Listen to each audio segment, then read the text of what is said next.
So I was just asking Amanda, I said, oh, is there a spotted wing Drosophila resistant berry that you guys are developing? And she said, not really, but we're still just spraying. And it sounds like for organic, we've got spinosad and trust. Yeah. And then you were saying that there's the development of a potential bait.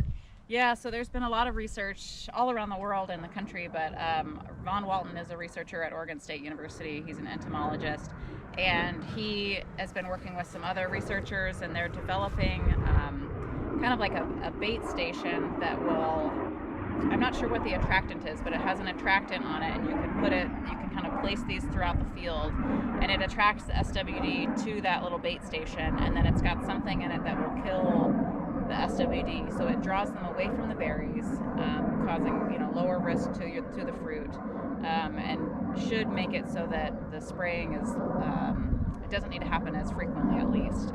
I don't know if it'll be a complete control management strategy, probably more like a part of the strategy and a way to reduce our pesticide applications, because at this point we're still looking at spraying every 7 to 10 days in most commercial settings. The nice thing is when it's really hot, like it has been the last couple of days at least, that does reduce egg laying from SWD. So once it gets above about 85 degrees Fahrenheit, they do not lay eggs, so they're reproducing a lot less, which is really helpful. The bad part is that it's harder for the berries. They tend to get a little bit softer and sometimes get sunburn with these high temperatures, but it does help us with SWD control. So for conventional raspberry, what's being sprayed for control every 7 to 10 days?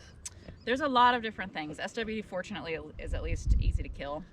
So there's Delegate, which is a spinosad. It's basically the conventional version. There's Mustang. I mean, there's just all kinds of, there's a whole list of pesticides that will kill it, that are effective. And then with the Entrust, is that still on a weekly to 10-day schedule, or do you have to do more often? No, I mean, it's still pretty much if you can get in there once a week. The things that I do, so I have an organically managed field here, and if I have just finished a really heavy harvest and I don't have a lot of blue fruit, the risk of SWD is a little bit lower because there isn't this big load of ripe fruit sitting out there.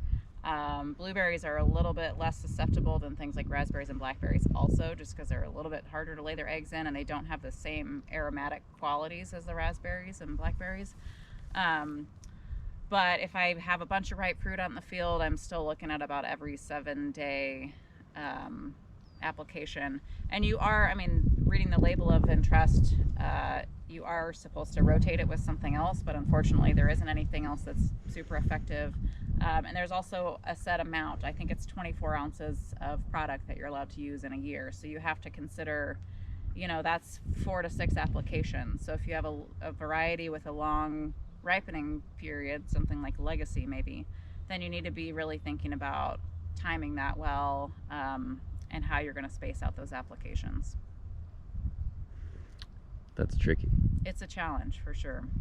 The good thing is that the way our fields here are set up is we have a bunch of different varieties mixed in, and so there's a very long period of time where there's ripe fruit, whereas in a typical grower's field they have one variety that might get ripe over or you might be picking over a couple week period and then it's done, and then you don't have to spray that anymore. Once it's done, you can move on to the next one that's later in the season.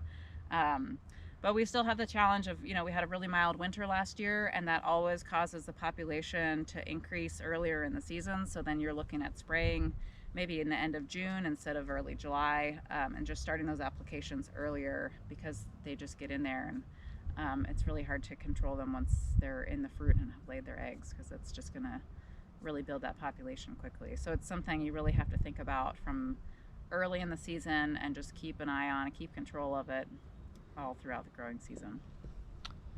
Yikes. Yeah, it's a big challenge for growers still.